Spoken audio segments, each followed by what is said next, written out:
Right, welcome to another episode of Powerful Lives podcast. Here with Jaxon Feeley. Hiya. There's 4 prison officers to 100 prisoners. If they want to overtake the wing, they will. Do not stand there and think you can intimidate me. As a prison officer, I have been punched, spat at, thrown blood at, thrown piss at. Look at this state. My family threatened. What else?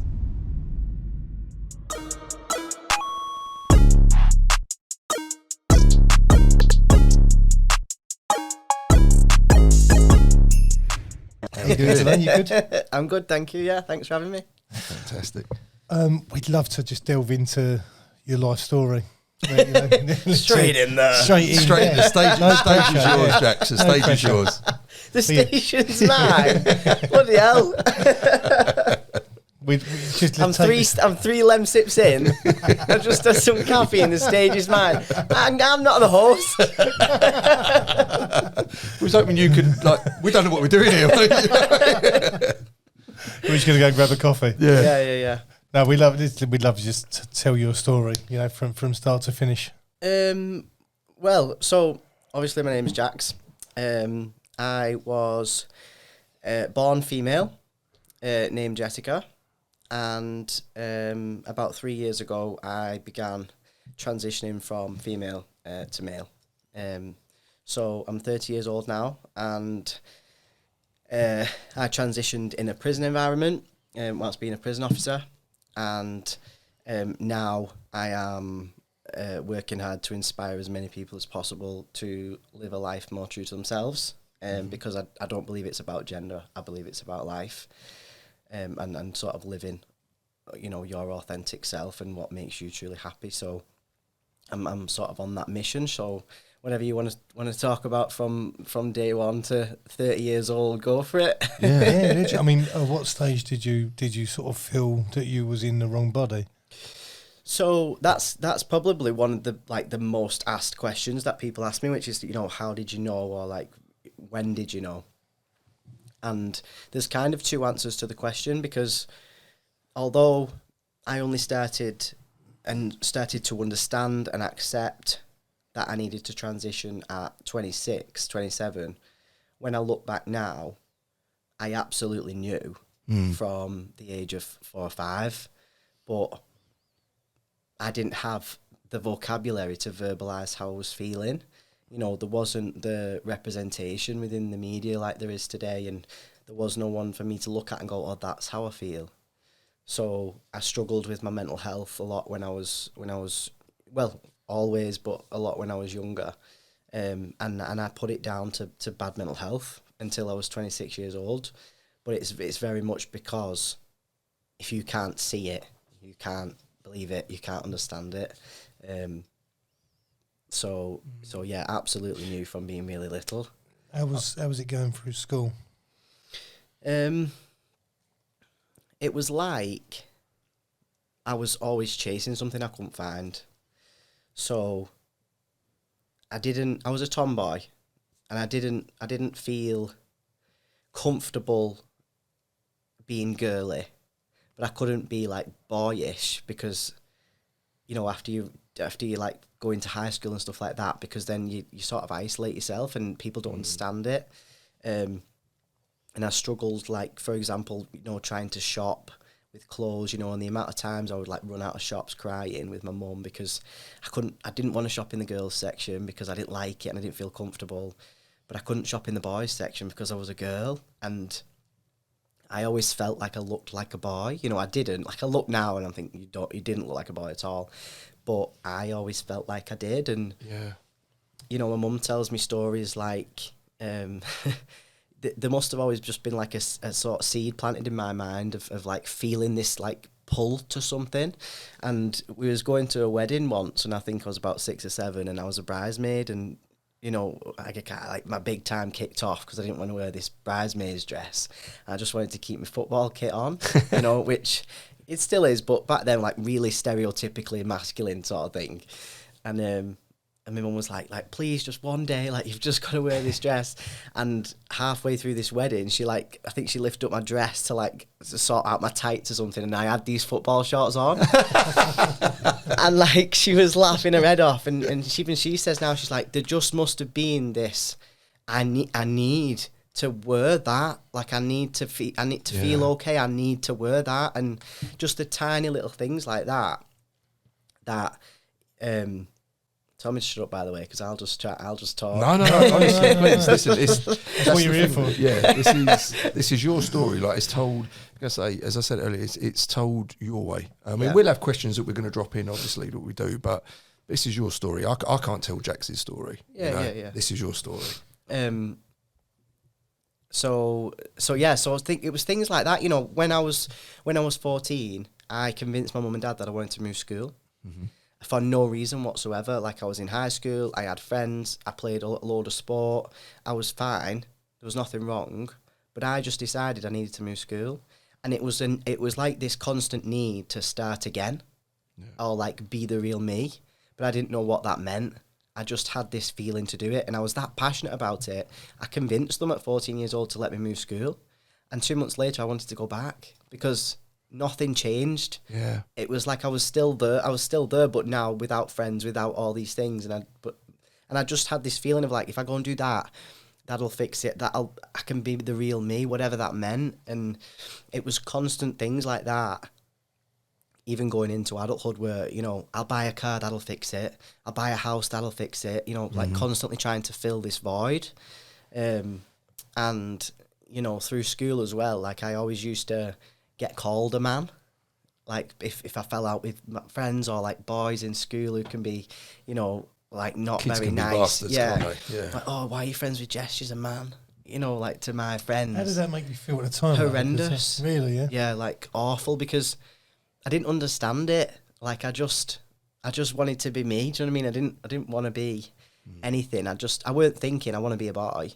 I just wanted to be me. I just wanted to play sport because I was comfortable, and all I wanted to do was make mum and dad proud. Like, I thought, if I make my mum and dad proud, that equals my happiness. So that's what I focused on. And, you know, when I was in a kit, or still to this day, if I'm in a uniform or whatever, I'm so productive because I didn't have to think about being Jess. So I used to get called a man all the time, and like going into my teenage years, and, you know, trying really, really hard to be this girl from Wigan, you know, like with long hair and going out and with dresses on and 6-inch heels. Shin beds. Yeah, growing out of that by like 18 years old, I'm like, right, I've got to try and be this girl. You know, I've got to try and be like everybody else. And that's what I was doing. But like, people would come up to me in pubs and be like, "Are you a bloke?" And like, I don't know if you've seen pictures, but I look at pictures now, and I did not look like a bloke. No, I have to say, I've seen the picture, not at all, no. But there must have been like something about my energy, something that said to, so, I mean, why you would ever walk up to someone and ask that, I don't know, but I used to get shouted at in women's toilets, you know, like, "Get out, this is a women's toilet," you know, and it sounds daft now because obviously that, you know, I identify as male and that's who I am, but at the time, absolutely devastated me because I didn't want to be a man who looked like a woman. I didn't want to be a woman who looked like a man. I just wanted to be myself. Yeah. And it was just like really sort of quite traumatic, I think, you know, thinking about it now. You feel a bit lost. Yeah, just like people like trying to drill something into you that you don't even believe yourself and don't believe isn't even a thing. You know, even if I did entertain that thought, it's not that I can change. Yeah. So, and I only really started to think about it over the last few years as I started to transition. But ever since I was really little, I used to have, like, I don't know, like maybe like intrusive thoughts or like a bit of an OCD. And it, like, whether I'd say it, you know, 50 times before I went to sleep, or it'd just be going around my head in the day or whatever without even being aware of it. But I would say... and I just thought I was really anxious, like really worrying about things. And I'd say in my head, "Please be okay, everything. I would never change anything. Please don't anything bad happen. And I love being a girl." And like I started to think about that when I started to transition. I was like, oh my God, you've just spent 20 years trying to convince yourself you was happy being a girl. And I think it's because I loved who I was. I loved my family. I loved my life. You know, I was quite hard on myself in a sense of there's no reason for you to be depressed, you know, and I didn't want to change who I was. And I think that's where that came from. And I see that now, which is why I'm very passionate about, you know, Jess is with me and everything about her I've brought with me, because actually nothing about me's changed, just the image. And yeah, if that makes sense, Whereas, that's kind of what was going on. I know a lot of people would try and shut that past away. Yeah. Which is, you know, it's refreshing to hear that you're not trying to remove that from your life, you know? Yeah, I don't hear a lot of people talk about it this way. But yeah, some people do consider that person to be dead, and there's people call it dead naming. And some people really don't like if you address the name that they used to be or ask them what the name used to be. And, you know, it's unique to every individual, but to me, it doesn't sit right, and I don't feel comfortable with that. And I never wanted to kill Jess. You know, I literally just needed to change the image. It's part of your journey. Exactly, yeah. Like I was Jess for 27 years, you know, and it's part of me, it's part of what made me, you know, and I've gone through all these things, you know, whatever with my family or, you know, being a kid, and that's part of my life, and the military and the prison, all these things I've done. I don't want that to disappear, you know, and I want to be able to take that with me and still talk about Jess. And obviously, you know, we can get onto my family and stuff, but that was a massive help for my family as well. But it's very different for each person. Fine. Obviously, you said about the prison, working in the prison. Did you find you naturally went for more masculine roles without realising it, or was that just a? Yeah. So as I turned 19, I was working in a gym, and I didn't really know what I wanted to do. I wanted to join the police. I wanted to be like, you know, physical and challenged and stuff. And I'd always been into my sport. And I made the decision to join the RAF at that point. And around about the time I'd been like really, really struggling with my mental health, you know, like battling with this sort of depression, anxiety, you know, whatever it is or was at the time. And I remember my mum saying to me, like, you're going to put yourself in hospital, you know, like you're a nervous wreck. But there was no reason for it, you know, and obviously, 10 years ago, we still weren't at a point in society really where you understood mental health. I was just like, I just thought I was anxious, and I just had this, like, I was just a worrier. And I made the decision to join the RAF, and I think at the time as well, which was playing a part, I'd started to question my sexuality in terms of being attracted to women. And 10 years ago, I didn't know any gay women in Wigan. Like, I was going to say, Wigan's it's a you know, tough place, it's a small northern town. Yeah, like it's, you know, and I know plenty of people now, but 10 years ago, I was like, I don't know any gay women, you know, and so I'm thinking about that, but not really knowing. And I joined the RAF, and I was just suddenly surrounded by all of these, like, you know, strong, powerful, confident women who were gay, who knew who they were, like they owned it. They were playing rugby, you know, they were like me, like they didn't dress really boyish, but they didn't dress really girly, and you know, and obviously I was in a uniform, and that made me stand tall, it made me stand proud, and I didn't have to think about what to wear. Everyone was wearing the same, and it was a physically demanding job, it's stereotypically masculine, it's all these things that just went, oh my God, that's Jess. And you know, me and my family were like, we've cracked it. Like, this is what you need. And I was so happy, and it literally sorted me out like that. Because I was just constantly like on the go, and I was, especially when you go through like your first year of training, and you know, you're just getting battered. But I loved it. It was everything that I needed, mentally and physically. And obviously it helped me accept that I was a gay woman at the time. Which led me to go home and come out for the first time. I can tell you about it if you want. Yeah, 100%. I want to hear all of it. So when you've told a story that many times, you wonder if it's boring. No, not at all. So I was about 20 years old, and I'd sort of come out in the RAF, but I hadn't told my mum and dad, and obviously I didn't know anybody. We didn't really know about it, so I'm shitting myself. Yeah. Going back to Wigan for the weekend, like telling my mum and dad I'm gay, and I like sat them down at the dining room table, and there's my sister and my brother and my mum and dad, and I'm like crying, like panicking.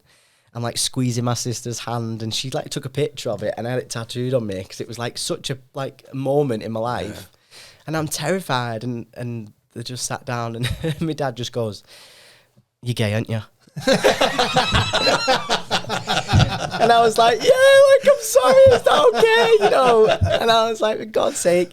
And my dad, like, I literally describe him as like a blonde Peter Kay. Yeah. Like that's how he talks. Like he makes himself laugh. Like that's what he is. Yeah. So obviously my dad come out for me, and and they were all like, "We know, like we've known for ages, you know, knew well before me." And so that was fine, and they accepted that, and we just had a big chat about everything and trying to understand and all this stuff, because it was really, really like new, the topic, the conversation. But we had a big conversation, and it was nothing really. They just sort of accepted it. My dad started taking the piss, like, "Oh, you're a lesbian," you know, like just doing what dads do, to be fair. Yeah, like it just became. Did they say how long they'd known? They just said for years. Yeah. You know, and I think because I was a tomboy, and, you know, they just sort of expected it, because I'd had boyfriends, I'd tried. Like, I've literally tried so hard to be everything I needed to be. But yeah, so that was fine. So then I sort of carried on, and I spent 4 years in the RAF, and I was part of a tactical unit. So basically, wherever a military plane went, we went with it. To, you know, guard it and do whatever that was doing and stuff. So I was like in the best places or in the worst places. I was on the go all the time, you know, like going away for 3 days and coming back for 2, then going away for 2 weeks. And I never had to sit with Jess. Like I never had to sit and actually go, "Are you all right? Or are you just busy?" And I started playing rugby as well. And as I started playing more rugby, the RAF puts a lot into you playing sport and stuff like that, and they wanted me to play more rugby, and at a I was playing at a good level at civilian. They wanted me to play more civilian rugby as well. So what happened was I got posted to a different base to play more rugby, which meant that I'd gone from travelling to a desk. Yeah. And I thought that this was going to be amazing. I just want to play, you know, I just want to play rugby. I'm going to be doing all this all the time, which was fantastic. But I was playing rugby twice a week. You know, your brain's got a lot of time to like heal through. So within a couple of weeks of being behind a desk, my mental health just went like really fast, and it was like scary and confusing, because I was like, I'm fine, but I've been fine, and I started to get really depressed, like really quite quickly, and I'm like crying on the phone to my mum, and I'm like, I don't know what's wrong with me, and I can't do this, and my day, you know, when your days are so long, and you're banging on it. That's all right, though. And so luckily I got sent on tour, and I went away on tour for 4 months, and whilst I was away, I was a lot better, but I was still struggling, and I'd sort of realised that, and there was something like going on. I still weren't even thinking about transitioning. I'd literally just thought my mental health is just all over the place, and I was like, I just need to like go and be with my mum. I need to sort this out. And I made the decision whilst I was away to come out of the military, which was sort of like quite a shocking thing, because it had like saved me. Been good for you, yeah. But I just knew that I needed to be at home. I didn't really trust how I was feeling, and I've always been like quite scared of my own mind. So I don't know how much you know about the military, but when you put your notice in, you have to give 12 months notice, so you can only leave a year later. I didn't know that. And whilst I was on tour, I put my notice in, and I applied for the prison service.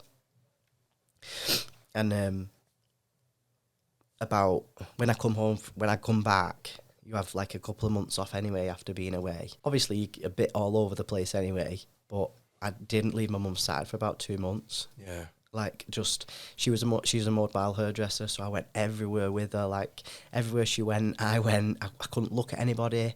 I couldn't stop crying. Like, I couldn't, like, I just couldn't function. I couldn't cope with anyone looking at me. I just didn't know what to do. And you know, anytime I was out of uniform, I'd wear, like, the same outfit every day. Because I just couldn't. What was the outfit? Trackies and a t-shirt. Like, I just couldn't. Like, what I can't, you know, it's like when I looked in the mirror as Jess, I couldn't work out what looked good and what didn't, because I think I was looking at it as like a man. Right, okay. Do you know what I mean? Yeah. So, like, when I was looking and thinking, does this look nice? I'd like ask my mum or my sister, like, do I look nice? Or do I look like a boy? Do I look like this? And I think I didn't trust what I was looking at. So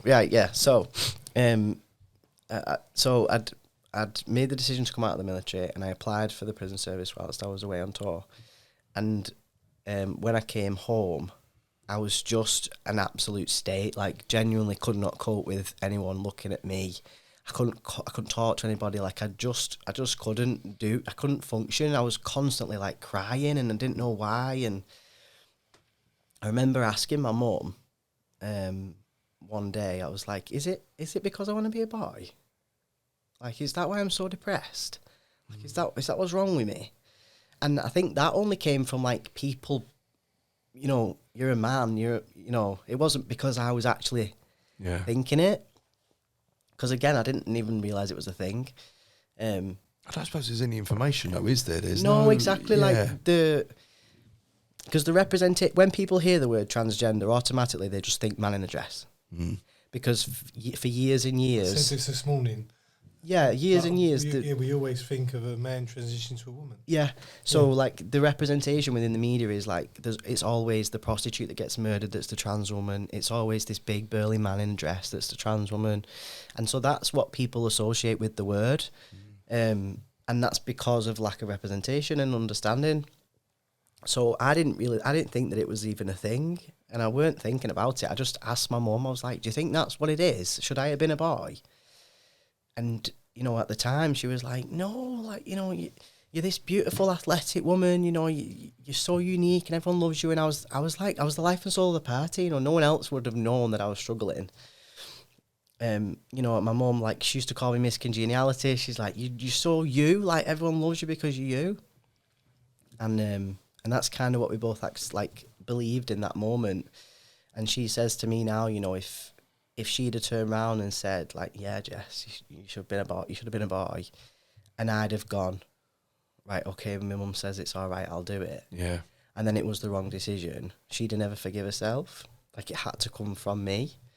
But my mum was definitely the only person who had that sort of seed planted, you know, from different conversations as I've been growing up. I think she had a slight thing of, like, there's something.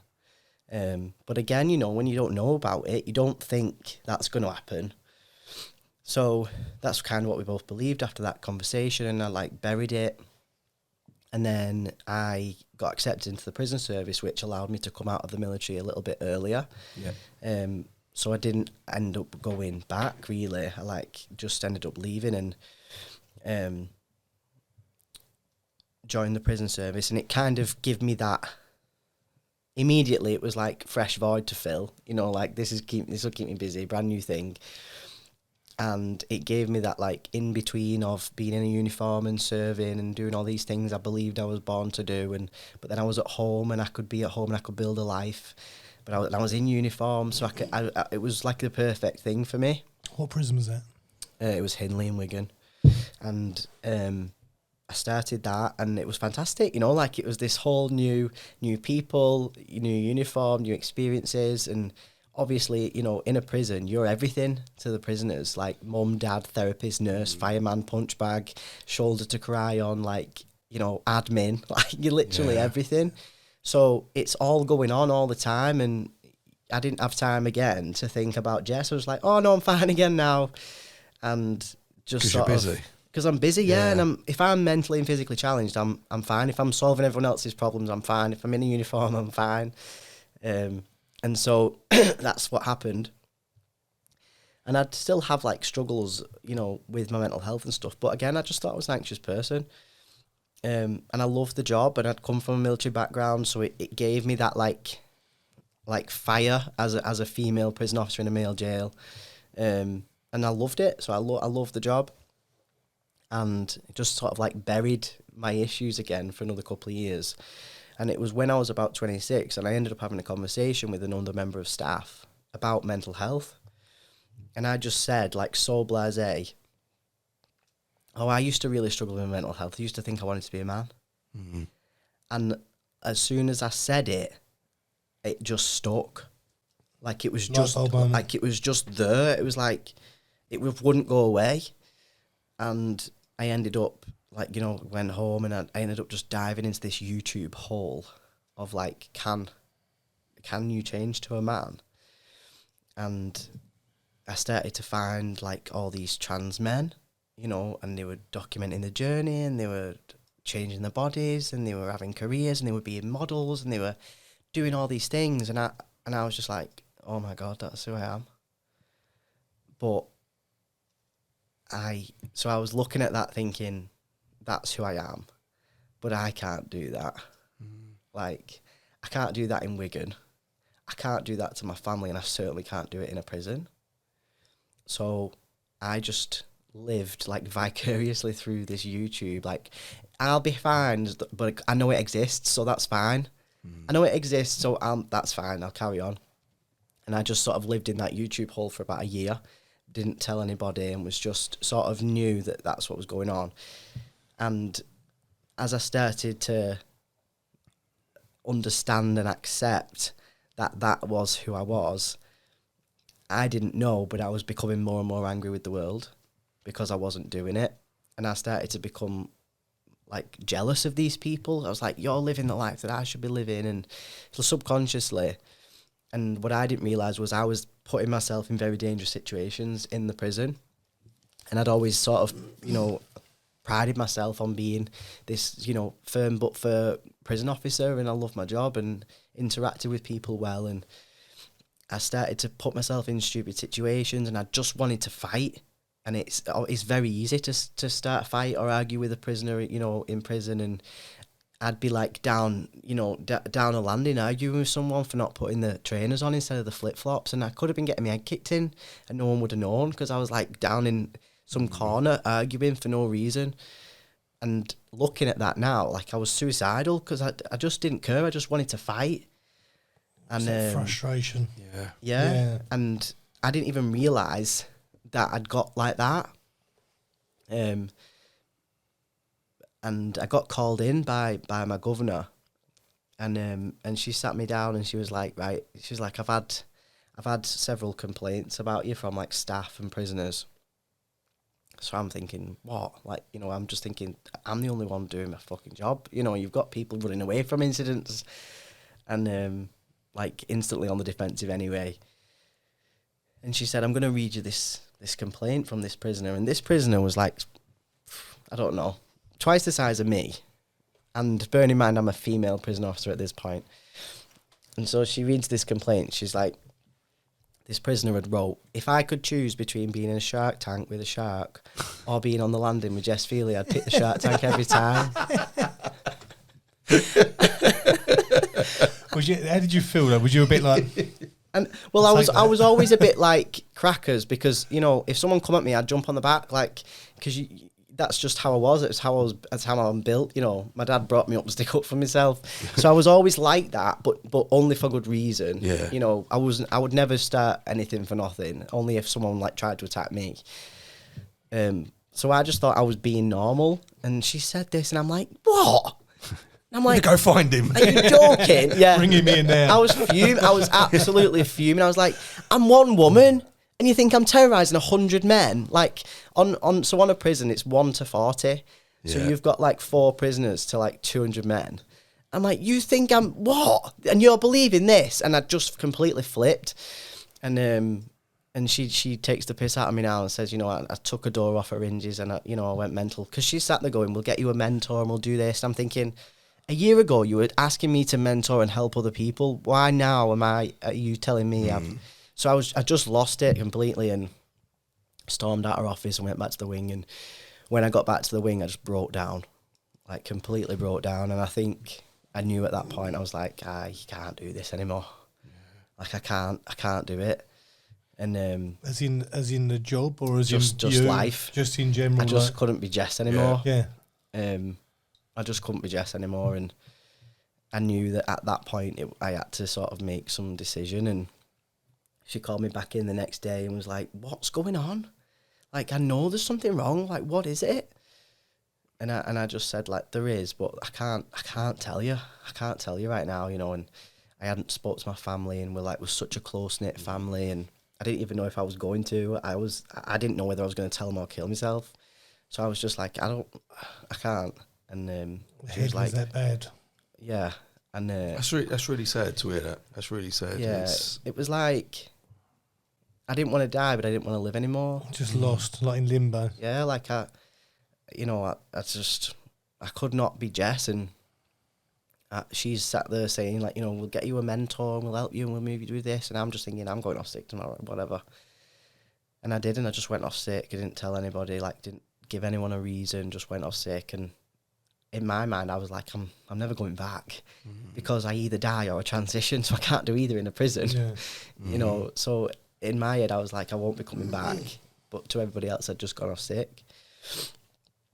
And I was sort of in that sort of position in my head. I was like, what do you do here? Because I didn't want to transition. I didn't want to put myself through it. I didn't want to, you know, go through everything that entails, and the fear that brings, and the danger that brings, and the hurt that my family and all these things. But at the same time, you must have wanted to. You're reading it for a reason. You know, you're scrolling YouTube. I didn't. When I say I didn't want to, I mean I didn't want to go through what it is. I needed to do it, and I wanted to, but I didn't. Scared. I was terrified, and so I was like, you know what, I can't. I either die, or I do this, and I don't want to die. Like, I love my life, I love my family, I love who I am. I don't want to die. Like, I've tried so hard to be Jess for 27 years, and I just can't do it. And I thought, you know, in that moment, I was like, I've always been so motivated, so determined to, like, be more and achieve more in my life. And I've always said to everyone, I've always loved the quote, when it feels scary to jump, you jump. Otherwise, you stay in the same place your entire life. And I've always pushed myself out that comfort zone. And I was thinking, you know what, I have to take my own advice here. Like, I have to do this, I have to do what terrifies me, because that's the only way I'm going to be. And if I don't do this now, I die. So every decision that I made in the first 12 months was, well, I do this or I die. Did you have good friends around you at this time? Yeah.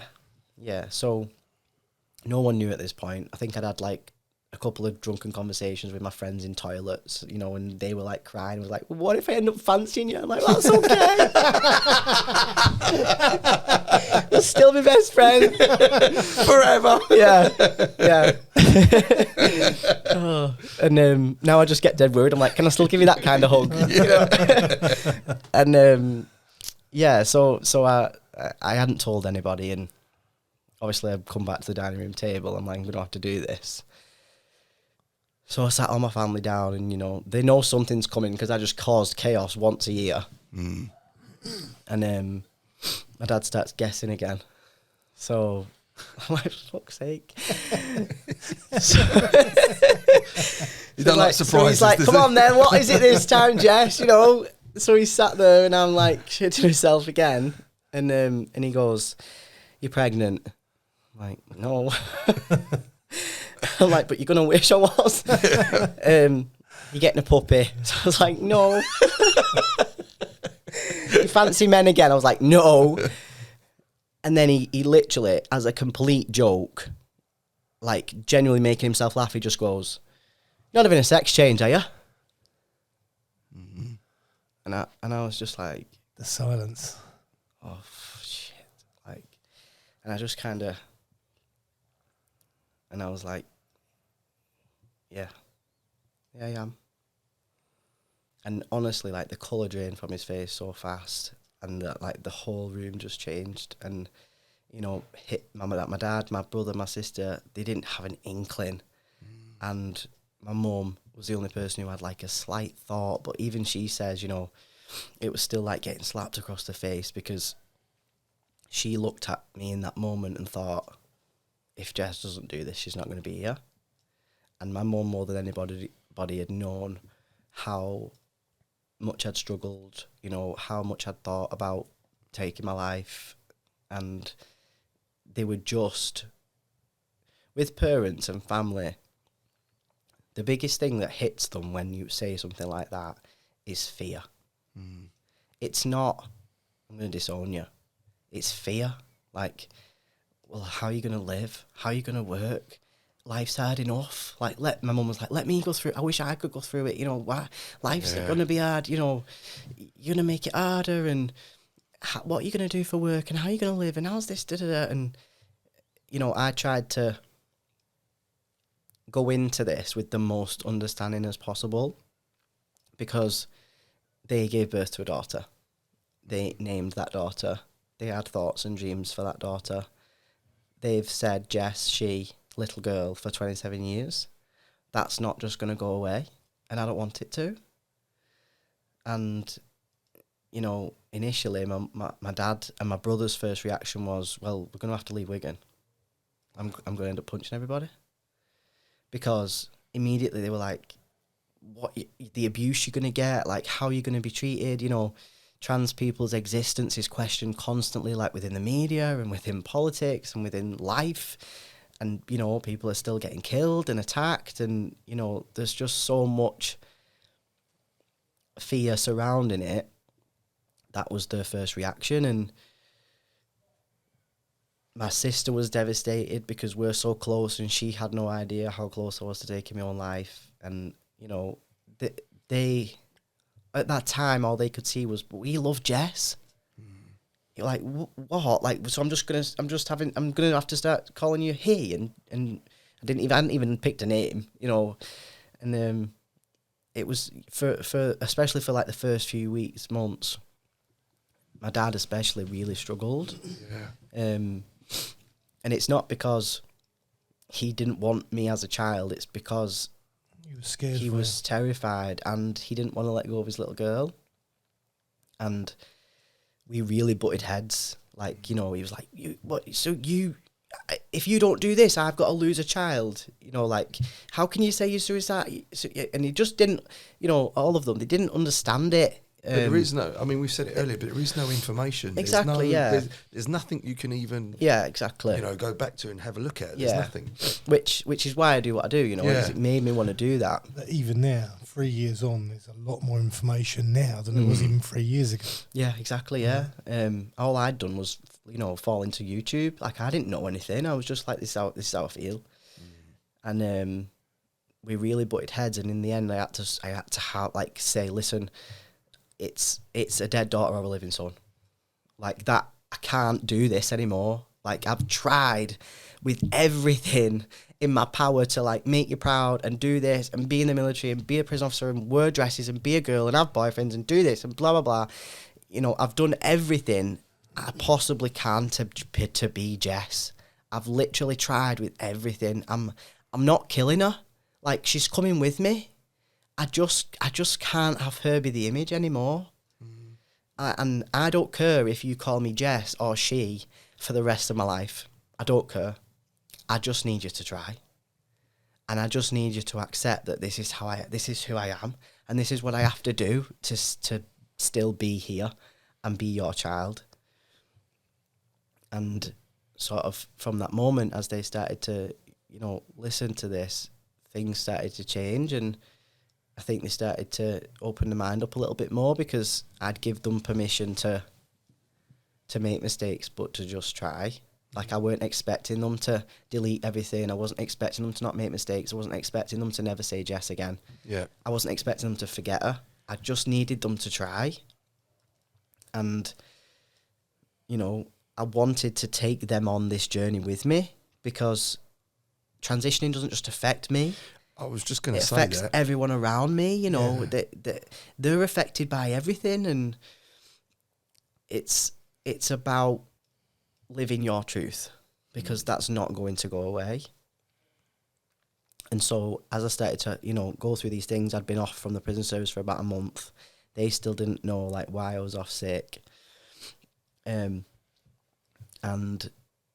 so I made a video on YouTube and sort of come out on YouTube so that it would go around the prison like, with the click of a finger, so I didn't have to tell everyone separately. And I said to my mum and dad, like, I'm going to go back to work. Like, this should not be this terrifying to just be yourself. It pissed me off. I was like, it should not be this terrifying to just be you. Like, it's ridiculous. And the more I looked into it and the more I started, and I hadn't done anything at this point. I'd literally just shaved my head. I looked exactly the same, but I'd shaved my head. And I was like, I'm going to go back to work and I'm going to try and change how people think about this. And, I love my job.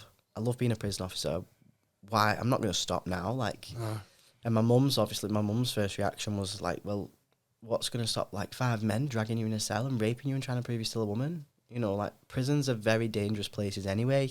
When you add a protected characteristic that a lot of people don't agree with or, don't understand, it adds even more danger to what you're doing. And I was determined to go and do this in the right way because I knew that it wasn't about gender.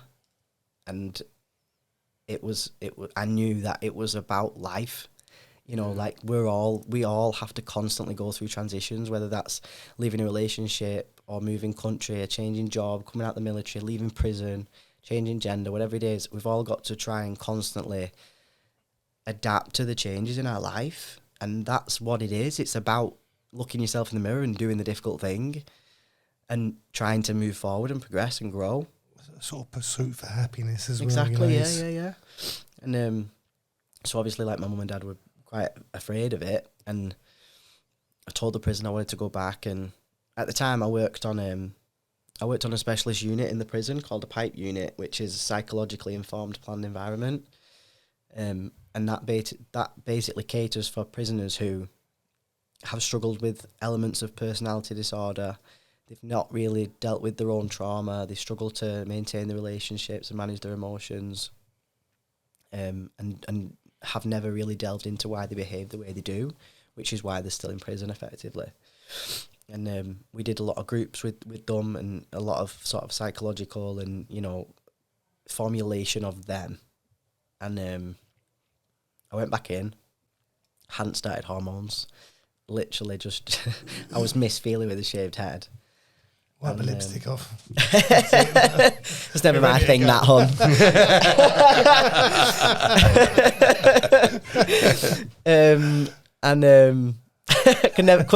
Never could pull off a red lip. You knocked me off now. All I can see now is me with red lipstick on. It just doesn't work. So I was like, you know what, I'm going back in. I'm going to change the way people think about this. And I said to all the staff and, the governors and everyone, it's okay, like, to make mistakes. However long you've known me, 6 months or 28 years, you knew Jess, and that's fine. And I didn't have a clue about transitioning before I had to go through it. So how can I expect anyone else to have a clue? Like, ask me anything you want, we'll talk about anything you want. Like, I wanted to take everyone on that journey and help everyone understand a bit more, because I was going on it and I was terrified. And when you're sort of in that in-between bit of, like, you're not female anymore, but you're not, I've got boobs, but I've shaved my head, but I look feminine, but then I've decided to grow my leg hair, but then I felt like a freak. Like an absolute freak. I was like, no one's going to want to be my friend again. No one's going to want to, like, be in a relationship with me again, And I was just terrified, and I just felt like a complete freak. And I just didn't like the fact that other people were going to have to go through this as well. And I was just trying to be myself. And I went back onto this unit, and the majority of them had known me before, for years. And I just sat down in one of these groups and just told them, and I just spoke to them about being suicidal, about vulnerability, about how if we don't put ourselves in the position for it to go really, really wrong, we don't put ourselves in the position for it to go really, really right. And, you know, especially spoke to them about vulnerability and how most people are brought up to believe that being vulnerable is weak and being courageous is brave. And vulnerability is defined by risk, uncertainty, or emotional exposure.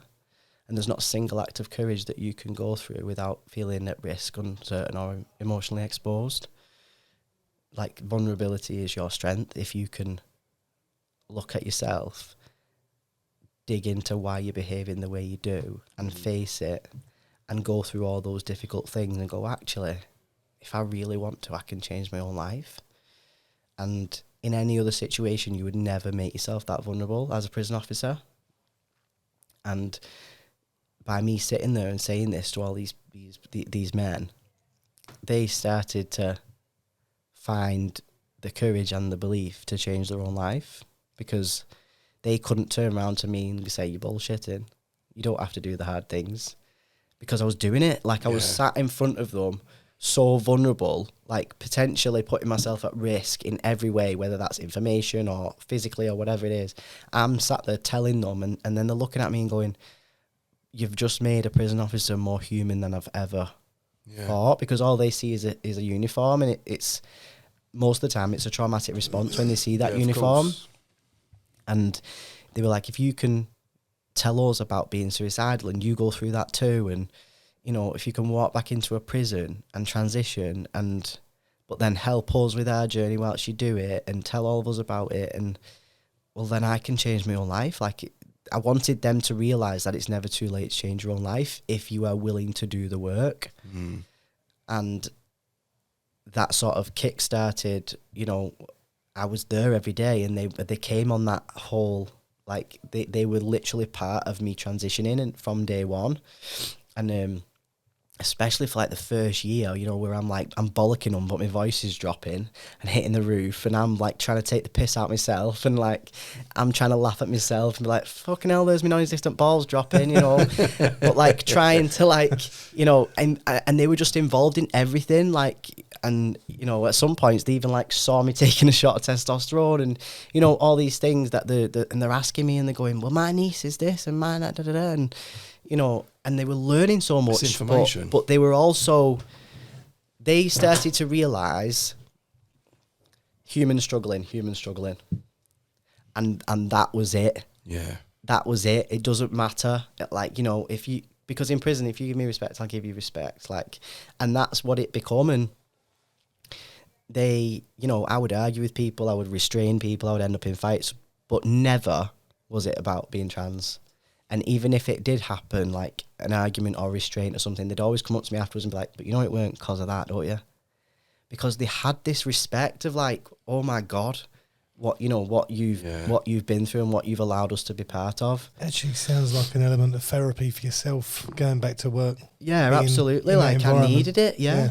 I needed to prove to myself that I could still be me. Like, I was still Feeley in a prison, or, you know, because I'd spent, you know, military and prison life as your second name. Like, I just wanted to still be me. I wanted people to still take the mickey out of me. I wanted to still do my job. I wanted to still do all these things.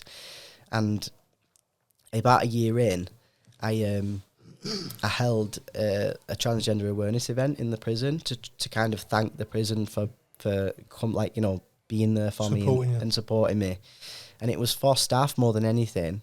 And there was about 150 members of staff there, and people from different establishments. And I made like a documentary with like my family and the governors and my friends and colleagues and stuff, and everyone who, like, you know, people who my transition had affected and what kind of effect it had on them and stuff. And we had speakers in and different things. My mum was there, my sister and my auntie, and the only prisoners allowed up there were these prisoners from this unit. So there's only about 10 of them. And I had T-shirts made for them to wear. So I had like pink, blue and white T-shirts for the trans flag. And they all had a butterfly on the front. And on the back, they all had quotes that I live by. So one of them said, remember who you are.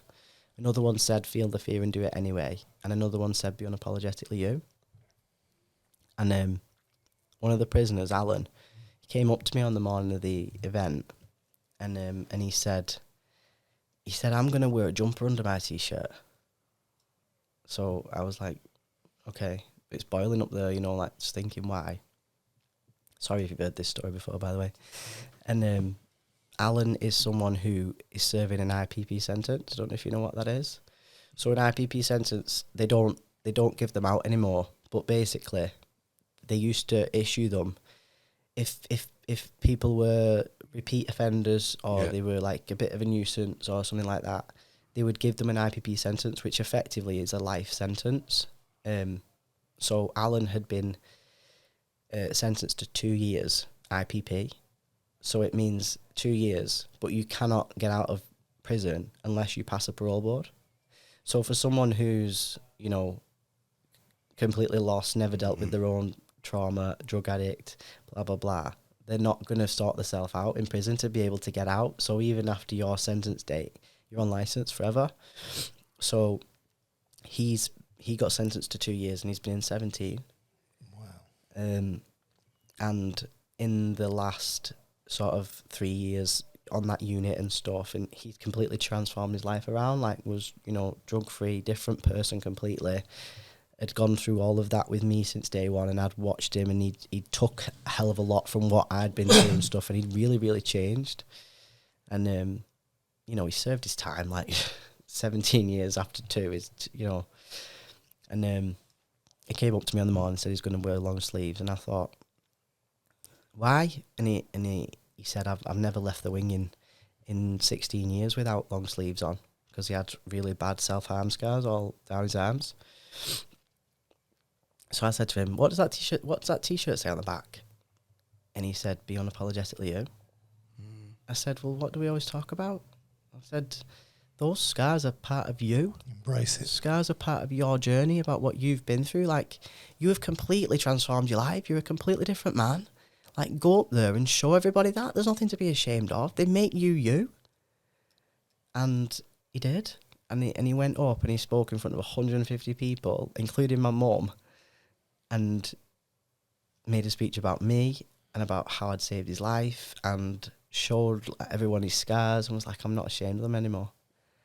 And, you know, after that event, every single person for the next 2 years who walked onto that wing, he took to this board of pictures of that event and told them all about me and all about the event and all about his scars and all about everything, and was just the proudest man of that moment I've ever witnessed. He was just, you know, and when I left a few months ago, he wrote me a letter and was basically saying, like, I owe you my life. That's fantastic. Because it's not about gender, it's about life. And ever since that happened, it just made me go, I'm going to change the way people see this.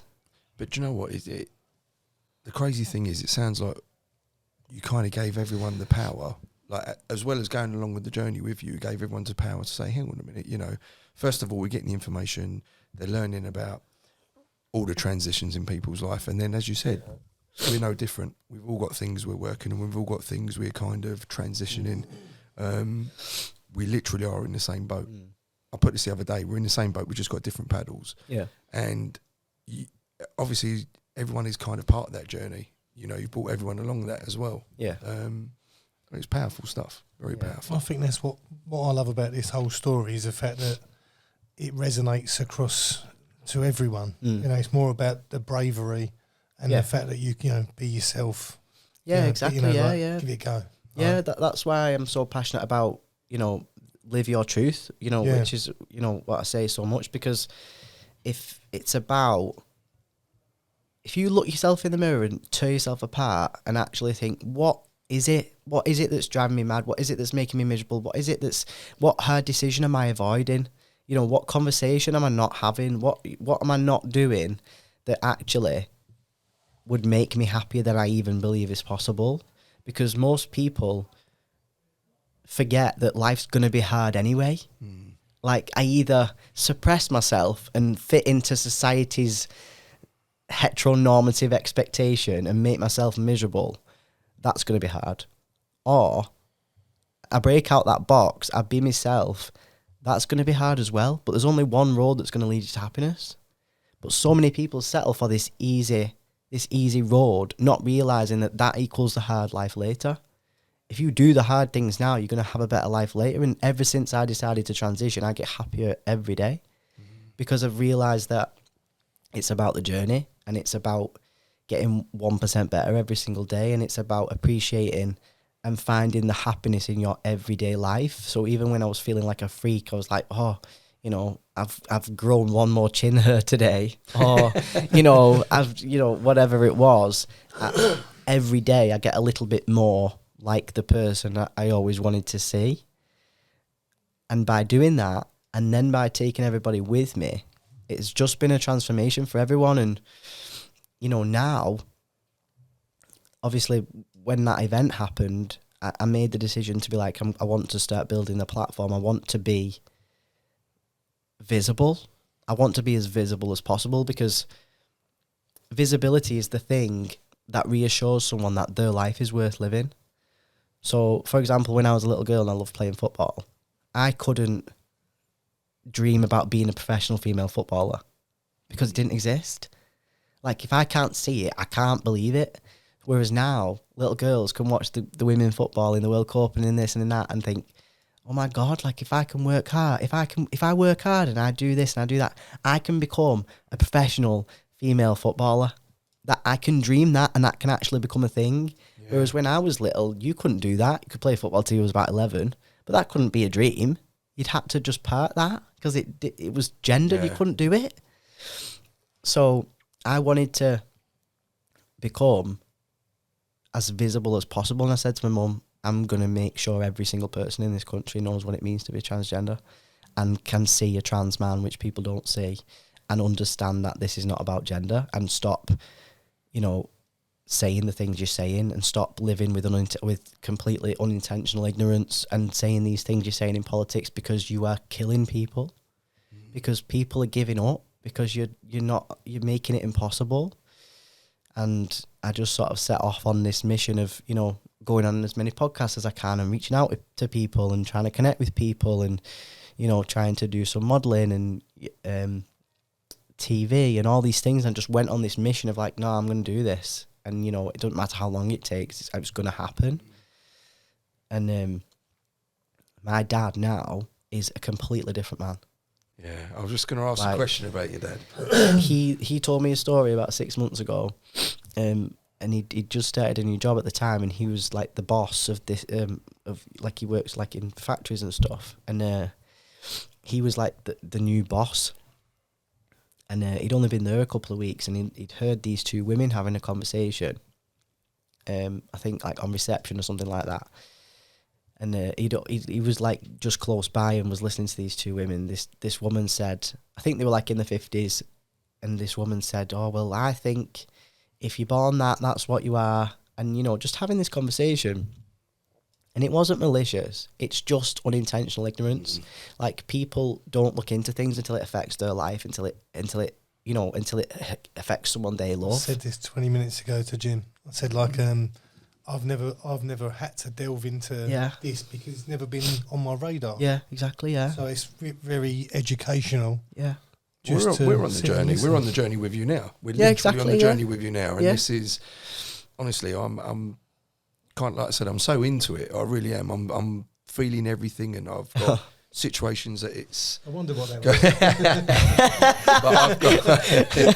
I'm not that sexy, I've got a cold.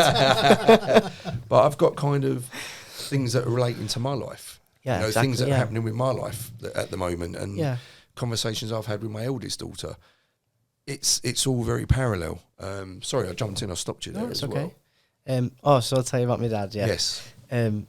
So he's listening to this conversation, and he'd spent the last 2 years watching what I was doing, and every time I started to do something, I'd text my mum this big spiel of I'm going on this podcast, this is what it can do, or this is the effect it can have, or I'm doing this because this means that, and that will help someone else. And I started to build things. I was getting messages off people on social media and stuff like that, you're saving my son, my son has just tried to kill himself, please don't stop your fight, all these things that's just spurring me on.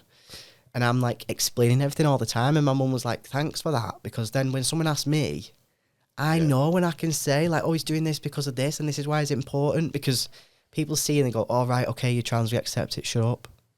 Well, no, because there's still someone on the other side of this camera who thinks it's better if they take their own life than live shocking. authentically themselves. So if I can be here and take all the shit on TikTok of people telling me to kill myself and I need electrocuting and I have to kiss God's feet when I get sent to hell and all these things, well, I'll deal with that because that goes over my head. So then if a little kid gets that kind of comment, they look at me and go, it's okay. I don't have to listen to you. And I kept doing that, and my dad had obviously watched everything that I was doing and starting to see the impact that it was having. And he heard this conversation, and he went to the HR woman who was like, what do I say here? Like, if I go and tell her that now, she's just going to want the floor to swallow her up. And this woman was like, it's okay, like, I'll talk to her. And so she did, and my dad went up to her later on in the day, and he's seen me be like, it's okay to make mistakes, you know, and he saw this woman, he was like, you all right now, love? And this woman just burst out crying and was like, Terry, I'm so sorry, like, I didn't mean it, I didn't know, and like panicking like hell because people think they're going to get fired, they're scared to say the wrong thing, they'd rather just not talk about it because people attack, and I just don't believe in it. And my dad was like, it's okay, he's like, just be mindful of, like, you know, what you're saying. You know, I could have been sat there and she wouldn't have known. And he came home and he said to her, he said, go on his podcast and go on his YouTube and go and have a look at this and go and have a look at that. And he come home and told me this, and I was like, have you any idea what you've just done? And he was like, what are you talking about? I said, you've just changed a mindset. And by changing one, you change 100, because she'll take that home and she'll tell someone else and she won't do that again. Because it hit her emotion and it affected her. And you've just helped her, like, you've just completely changed the way she thinks about this. And that is how we create change at ground level. Yeah. And, you know, since then he was like, he started to, you know, like create groups within work to like talk about these things and help other parents. And, you know, he did a talk with his work. He did a talk and then introduced me before I did a talk, telling like his side and his story and stuff. And he's so passionate about that now. Like, he got Live Your Truth and my logo engraved in his van. Yeah. And I'm just like blown away that the fact that this has had this impact, because it's just about inspiring people to live a life more true to themselves. And people have messaged me like, you know, not that I like advocate, but, you know, you've inspired me to leave this marriage. I've left this toxic relationship. I've left this job. I've done this because I don't focus on that topic. Yeah. And in terms of talking about that topic, if someone makes a mistake, I can just say to that person, I probably wouldn't say that, you know, or educate them, or just try and have like a normal conversation, because then they might think differently. Whereas if you made a mistake now and I'm like, you're just going to be like, never want to talk about this again. Yeah, I'm never going to go there. Trans people are just angry. Yeah. Like, if I say that and try and correct you and say, well, don't do that, and that person goes away and they change their mindset, well, that's fantastic. I've changed the mindset. If they want to continue being an asshole, then they're an asshole. The internet can and be that's nothing fine. you can do about that. Yeah. But I know that in 5 years' time, they're going to come back to my content and thank me for what I did, because it's going to affect someone they love. Yeah. So that's fine. Yeah. See, with me, one of the situations I was saying, I go to the situation of your dad and his initial reaction and stuff like that. Now, you know, all dads love their children. No matter how old you are, they're always going to be children, always. Like, I say that to my kids, you know, I've got a 29-year-old, still my kid. And when my eldest daughter came out, I wasn't upset for me. I was kind of upset for her, because I didn't really have the information, and I was like, oh my God, a lot of people are going to talk about you. And then my friends are going to say stuff in a roundabout way. Not about you, but they're going to say stuff about my daughter in a roundabout way. And I was like, I'm going to have to attack them, because I'm like, you can't talk like that. You can never speak like that, because my daughter's there. And I thought, do you know what? All I actually care about, boil it all down, all I want is you to be happy. I want you to find your place in the world, whatever that world looks like, but your world. And I want to go to bed at night knowing that I've got a daughter, I've got a son that are healthy, that are happy, and feel like they're in this world. You know, that's all they want. I didn't care that she made this great big thing about, I need to come out today. You don't need to come out because you know what? I saw her with a partner and I'd never seen that before. I'd never seen it before. I know it sounds silly. You see it on telly and stuff. I'd never seen it in front of my face. And I looked at my daughter and we were having dinner, and as I was looking over, they were laughing so much and she was smiling so much. I looked and I thought, oh my God, like you are so stupidly happy. And I was like, she said to me, oh Dad, we've got this march going on. I'm coming with you. I know nothing about it, but I'm coming with you because all I know is my daughter heavily believes in that. I heavily believe in my daughter. I want my daughter to be the healthiest person, the happiest person walking this earth. So if you feel you need to go and march to kind of make things, I'm coming with you now. Like, we're going. And she was like, oh yeah, this is over the moon. And it means something to me now, it does mean something to me because, as I said, going back to the way, your dad's reaction, obviously I don't know your dad. He sounds like he's somebody who should come down and have a beer with us, by the way. Yeah. But get him on the pod, he loves it. We'll have to get him on the pod. But, I go back to that. All you want is your children, no matter how old they are, healthy and happy. It's fantastic. Yeah. And that's what he tries to say to as many people as possible now, because there are so many, especially in the queer community, so many parents who disown the child, who stops taking care of the child, kicks them out, and it's heartbreaking. And the only thing that I would ever say to politicians, to our own prime minister, to whoever has that opinion, all these people will preach that they love the children unconditionally. Like, if I said to them now, do you love your child unconditionally? Yeah, of course, yeah. Right, but they can't be trans, or they can't be gay. That's a condition. That's not unconditional love then. Like, if they come to you tomorrow and say, I either take my own life or I transition, what's your answer then? Because people don't realise when they're saying these things, especially within the media, how much danger they put people in. It encourages people who already disagree to be violent, to beat up two girls because they're together. That's what continues, which is why we have pride, we have all these things, we have marches, because you have to keep fighting for that equality and make it normal, because the only way we create change is by ground level, by changing one mindset at a time. That's the only way we've got to where we are now, by saying, no, that's not right. It doesn't matter the colour of your skin. We're all human. It doesn't matter who you fancy. We're human. And trans is kind of where gay was 30 years ago. Like, it's at the point where everyone's saying, well, you're the people who give us age. You're the people, I don't want you in my toilet, and all these ridiculous things. Like, you don't need to pretend you're trans to assault someone in a toilet. Like, it's ridiculous. Yeah. People just want to go to the toilet. Like, just have separate cubicles and let people go to the toilet. It's not... People are not going to pretend. I guarantee you, I would not put myself through this just to attack someone else, or just to make a big deal, or just for some attention, because it has been the hardest thing that I've ever done. Like, I would rather be on a plane to Iraq than transition and go walk back into a prison. I think there's always this 1% of both sides. Sorry. And they'll always show you the worst cases. So they'll show you a 50-year-old man with a wig on, with a deep voice, going into a kid's toilet. That's what you see, and that's what. And on the flip side of it, they'll also show you. I see a video, I don't know, probably a month ago, with a transgender sitting at a restaurant filming herself just to call the waiter out when the pronouns are wrong.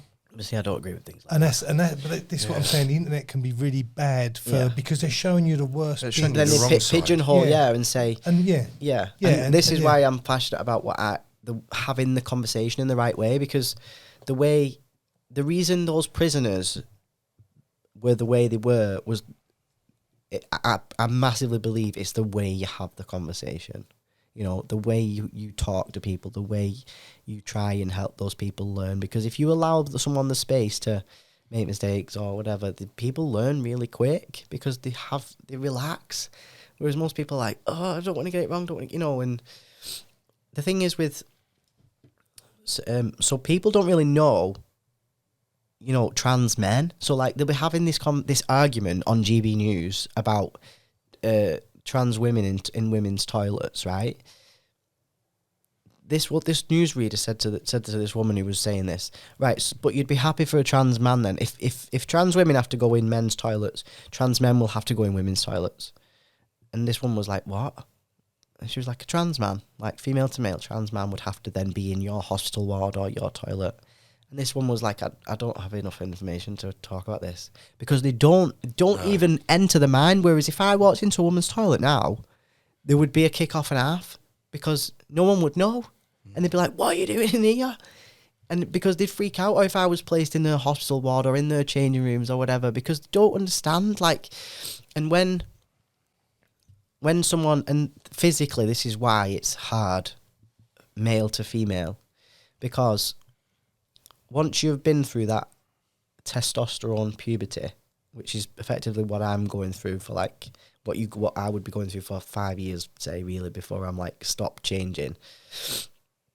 Once you've been through that male puberty, you then can't reverse the deep voice, where you grow hair, the size of your muscle mass, where you store fat, all these things. You can't change that. So people who have been through that male puberty, who have become, men who have hid it the whole life and then want to transition, of course it's hard. But because it's visible, people think it's okay to attack, or they just immediately think, well, it's just a man dressing up. It's someone who's been suppressed for however many generations, and that's why puberty blockers can help a child. Just give them a little bit more time to figure it out, because then they have the opportunity at, say, 16, 17 to not go through that puberty, because it's irreversible. When I was sort of going through it, they were like, do you understand this? Because if I decided now, it was all wrong, I need to go back, I couldn't now get rid of where I grow hair, or get rid of my voice has gone deeper, or the squareness of my jaw, or where I hold fat, and all these things. Yeah. You can't then reverse it. So it's hard, and it's unfair in that sense, because people can see it, so they think that it's okay. But I'm lucky in the sense that you can't tell with me now, 3 years later. And that's why I want to change the mindsets, because that's a lot of the time that's how you do it. If people don't know, like if they see me on so we did the TV program Banged Up, for example, that had absolutely nothing to do with me being trans. They just saw me as an officer. So you see that person, and he's funny, or I fancy him, whatever, and then they find out later down the line, oh my God, but I fancied him. Does that mean I'm all right with trans people? Or I liked him as a person? Oh, well, I must be all right with trans people then. Yeah. Because if you said trans first, that's all they see. Yeah. They go, I'm against trans people. But if you like someone, so if you see them on the TV and you like them, and then you find out, you can't unlike them. You don't suddenly unlike. In fact, we really get on now, but then you suddenly say, I'm not just going to unlike you, am I? Because you've already made that connection, which is what I want to do, which is why I want to be as visible as possible and allow people to see the person first, because that's all that matters, just accepting the human that they present in front of you. Yeah. I think that is a really point. Like I said, I've said this probably 50 times, but honestly, I was really looking forward to today, because, as I said, I think it's something very different for us, and I feel like we're going on the journey. As I said, we're on the journey, and I'm learning everything. But everything you're saying is dropping into the right slots in my head, because I'm like, yeah, I get that, and I get this, and I get that. And if you would have said to me, I'm going to be brutally honest, if you would have said to me 2 years ago, trans, I'd have been like, I don't know, I'm not so sure, because I've got no information, I've got no knowledge. Like I said, I've had stalking of your Instagram, looking a lot of your Instagram, and I was like, oh my God, that's makes perfect sense. Yeah. Perfect sense. Thank you. I had a conversation now, and I'm like, I'm developing, and I know full well that I'll go away as a better person, because I've got a bit more knowledge now. And if someone says something, I say, actually, do you know what? You're not quite right, because da-da-da-da-da. Yeah. And that's come from yourself. That's come from going out there and putting this information there and saying, no, this is the situation. And please believe me, it's very clear. You know, the message is very clear. And I realise that any misconceptions is an ignorance on my side, you know, or an ignorance of someone else that's going to be reading this. You know, we have quite a lot of, well, not reading, watching it, but we have a lot of kind of boxing following. You know, a lot of guys will be like, oh, Jim, what's that about? Actually watch it, guys. Yeah. Because I tell you now, the penny's going to drop. I know it will. The penny's going to drop and you'll be like, shit, like, I've learned something here. Yeah. Because there is no information. And you probably will get some negativity. Like, you probably will get, you know, shit for having me on here, or, you know, but you'll also save lives and you'll also change a lot of mindsets and maybe inspire someone to do something they've been too scared to do. And, you know, it's amazing in that sense. And that's why I really appreciate it, because stereotypically, two blokes, like, would you identify as like blokey blokes? Yeah. Stereotypically. I'd say so, yeah. Asking me to come on a podcast and having this conversation, that's so powerful, because it's like when my dad speaks. Yeah. People listen, because the majority of people who disagree with trans people, they think they have to. Like, whereas, say someone looks up to you and they go, well, it's okay. You give them permission to be okay with it. Yeah. Sorry. So, like, people fall into, like, what they think society, you know, it's like high school, like, oh, I can't agree with that. Yeah. You know, and a lot of men are so threatened by the conversation. You know, I've done talks before and there's been men in the room who cannot look at me, have just purposely gone to sleep, would not look at me through the entire thing, because people are terrified of what they don't understand. Like, they're just so threatened. But how can you be that masculine? How can you be this? It's wrong, you know, and all these things. And it's just, they're just threatened by it. Like, there's something in you that you're not dealing with. I think when you've not been around anything. I mean, I remember, like, my ex-missus was of colour. So my two youngest children are of colour. I remember going to Stamford up the A1 15 years ago, maybe, ish. And we walked in there and they obviously didn't see many black people. And the pool ball stopped over the pocket, the jukebox went off. You know, it was like, it was that sort of, it felt like that. But they wasn't used to being around black people. Whereas now, I'm sure, you know, now it's integrated more. Yeah. And there's loads of areas like that. You know, you go Devon, or some areas up north. You know, like and I think the more, you know, as time goes on and it filtrates in, people get used to it, because people are scared. Yeah. You know, not of change, trans people or black people. Scary, yeah. They're like, oh, I don't know anything about this. Yeah. So I don't know what to do. Yeah. Like, and again, they don't want to say the wrong thing. Yeah. You know, again, I think that looking at how progression has come on in 3 years, 5 years from now, you know, and that's how we change it. You know, like, it's by, you know, like you said then, you'd say, oh, actually, you're wrong there. Yeah, that is how we create change. You know, like, that's why my mission has been to speak to the people who may never come across this, because we only change at ground level. That's how we've changed so much over years in terms of race and all these different things.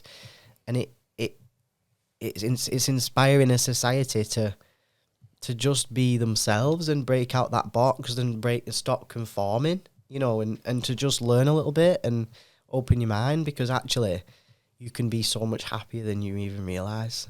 Yeah. And do you know what? One of the things I will say, when we started talking, I've looked at you, you've got a constant smile on your face. You know, you've got really good energy.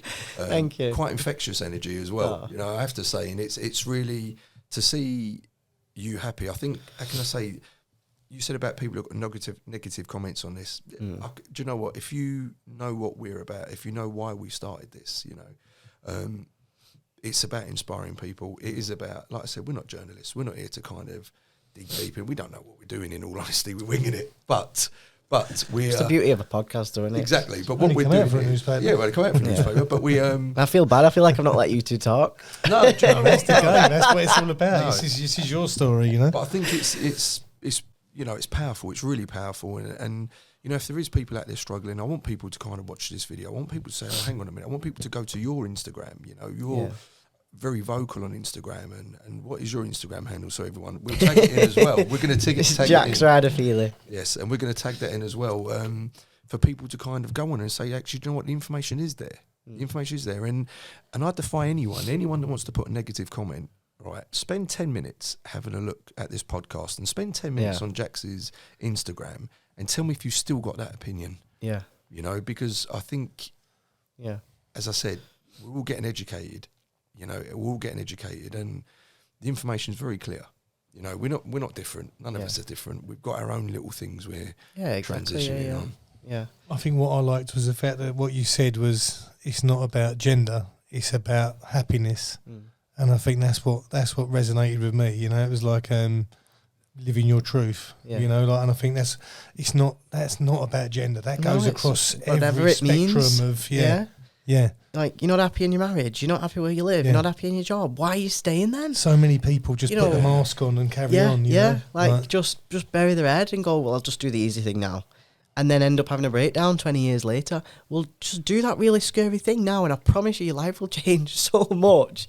And I'm just like, come on, just do, like, what are you doing? Because people just think they have to, you know, accept what society is saying. Oh, I've put so many years into this job, so many years into this relationship, so many years into whatever. I put 27 years into Jess. It didn't work. Like, you've just jump. And if it don't work, go back. Like, you know, just try. Yeah, what's the worst thing that's going to happen? The worst that's going to happen. Yeah, you know? like you'll run out of time to do what your heart begged you to do. See, one thing I've never feared failure, and I think from that reason I've tried loads of different things, and sometimes they fail. Yeah, exactly. But you'll never know. My biggest fear was laying on my deathbed, thinking, "What if?" That is the most common quote that people say on the deathbed. I wish I'd have lived a life more true to myself, not what other people expected of me. I want to lay there going, give that a good go. You know, we give that a good go. Like, if I, you know, you might have seen the video, but I put a video out the other day. If I put a sand timer in front of you now and said, you don't know how long it's going to last, but that's how long you've got left, the key to your happiness would hit you pretty quickly. Because you'd start living the life that you wanted to live. Because you go, well, I might have a day, I might have 50 years, I don't know. See something the other day with the calendar. We all have got a sand time, we just can't see it. Yeah, they've done the same thing with the calendar on just some random Instagram thing I was watching, and it was busted into weeks, and then it come down in the years, and it was like, you don't know how many you've got, but look how quick the last week went. We're not guaranteed tomorrow. Like, go for it. Yeah, and it's not morbid, it's empowering. Like, you know, like, just do what you want to do. Like, you've got to live life your way, haven't you? You've got to live life, like your life. You're not doing it for anybody else. Like, the only person your job is to look after you. Like, you are the only person who is assigned the job, look after you.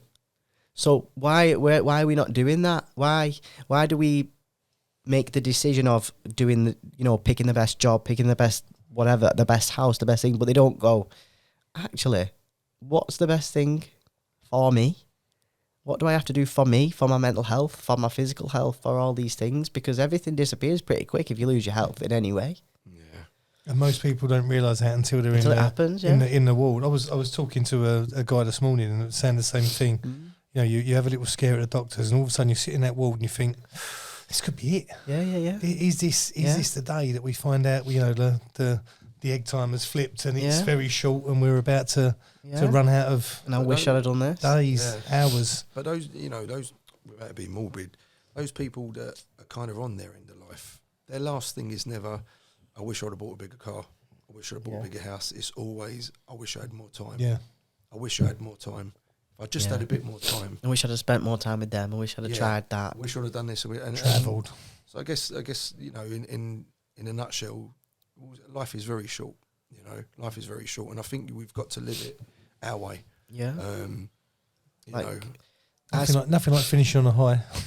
No, but in all honesty, I literally spent 27 years looking for something and I found it in myself. Yeah. Like, I just want everyone to realise that you are the revolution you're waiting for. Yeah. That's it.